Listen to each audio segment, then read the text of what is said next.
السلام علیکم۔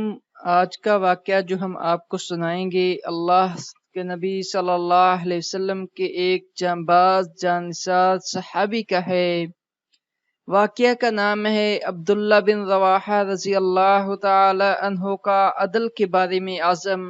ایک دفعہ حضرت عبداللہ بن رواحہ رضی اللہ تعالی عنہ کو حضور صلی اللہ علیہ وسلم نے محصولات وصول کرنے خیبر بھیجا۔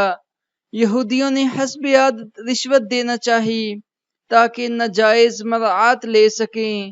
اس پر حضرت عبداللہ نے فرمایا، خدا کی قسم میں ایسے شخص کا نمائندہ ہوں جو اس پوری دنیا سے مجھے زیادہ محبوب ہے۔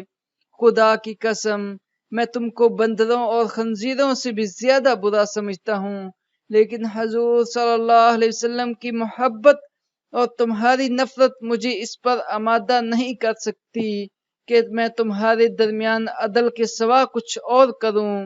اس پر یہودیوں نے کہا کہ ایسے ہی لوگوں کی وجہ سے زمین و آسمان کا نظام قائم ہے۔